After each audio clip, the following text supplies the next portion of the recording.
eleições. Hoje, no Brasil, o Lula é um mito. Ele está absolutamente blindado. Eu não sei se vocês acompanharam o escândalo que ocorreu no ano passado do Mensalão. É uma história de casos de corrupção muito mais sérios do que ocorreu com o Collor em 89. E nem em meio a esse escândalo todo, a popularidade deles foi abalada. Então, hoje no Brasil, o Lula ele está à parte do PT, à parte do governo, ele é uma figura própria. Foi um processo impressionante que se construiu no Brasil. A inflação está voltando, as pessoas estão com problemas financeiros, mas a popularidade dele nunca esteve tão alta. E os cientistas políticos estão loucos para tentar entender esse fenômeno. Então, durante 2 meses, as estratégias políticas de Collor e Lula digladiaram-se na televisão e no rádio. Ao binômio moralização e modernidade do primeiro, o segundo contrapunha um discurso esquerdista que assustava a classe média e o empresariado. Nesse momento, estava em jogo o modelo de Estado que, a partir de então, regularia as relações sociais no Brasil e cujo impacto pode ser sentido até os dias atuais. Depois de acirrada disputa no segundo turno, Collor sagrou-se vencedor, obtendo cerca de 35 milhões de votos contra 31 milhões de Lula. Uma vitória e tanto para um político que, há menos de um ano, era conhecido apenas como governador das paupérrimas Alagoas, que é um pequeno estado do Nordeste brasileiro, e herdeiro de uma poderosa organização de mídia. A família dele, em Alagoas, domina o jornal, a televisão e o rádio. Nesse contexto, assumem grande relevância os escritos de José Guilherme Melchior, diplomata, filósofo, sociólogo, membro desde 1982 da Academia Brasileira de Letras e bacharel em Direito. Melchior foi um ácido crítico do marxismo, considerando-o superado como proposta teórica.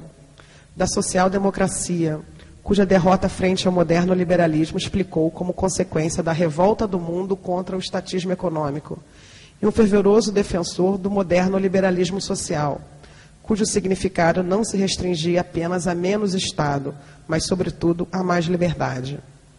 Em sua obra principal, O Liberalismo Antigo e Moderno, Melchior elaborou, em apenas 4 meses, um denso mapeamento da trajetória do liberalismo durante 3 séculos, analisando suas várias vertentes e diferentes significados, partindo do pressuposto fundamental de que o liberalismo dificilmente pode ser definido, uma vez que reflete a diversidade da história moderna.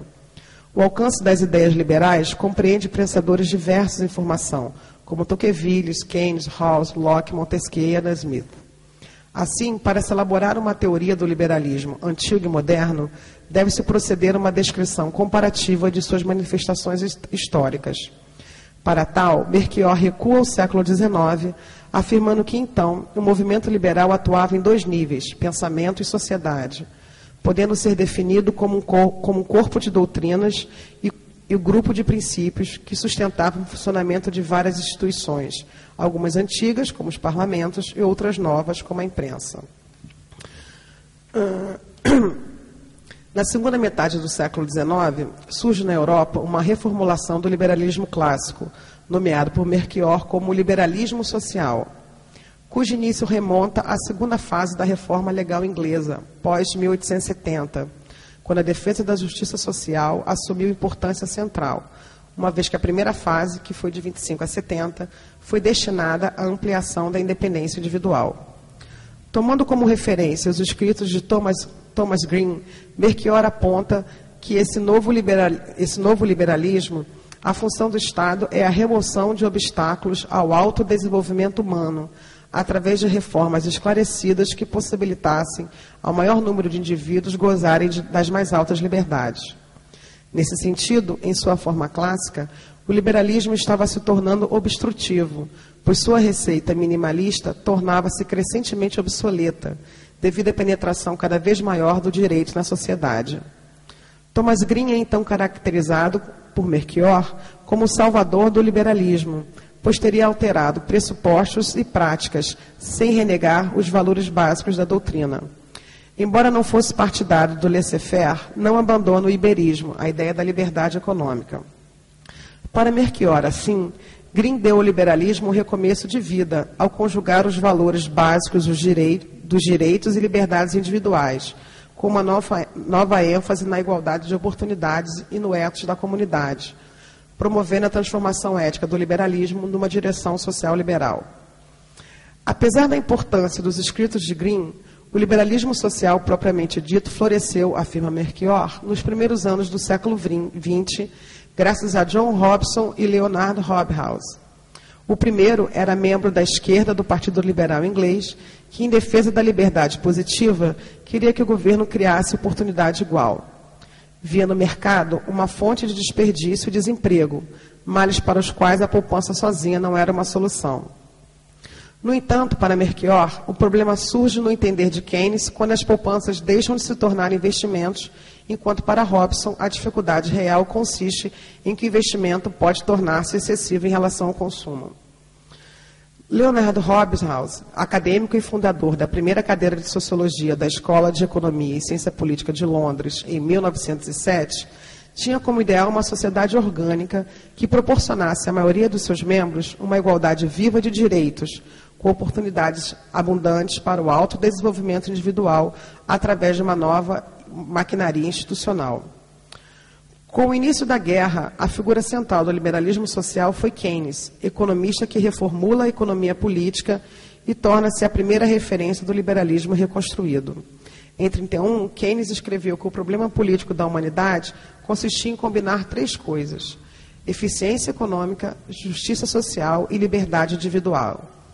Tais princípios são relacionados por Melchior, respectivamente, às lições amargas extraídas dos traumas da guerra e da depressão mundiais, a sobrevivência das inquietudes humanitárias dos adeptos do liberalismo social do século XIX e a permanência das preocupações em torno da defesa do individualismo do liberalismo clássico. O keynesianismo era, assim, profundamente vinculado a uma revolução moral e pretendia salvar a democracia através da renovação do capitalismo.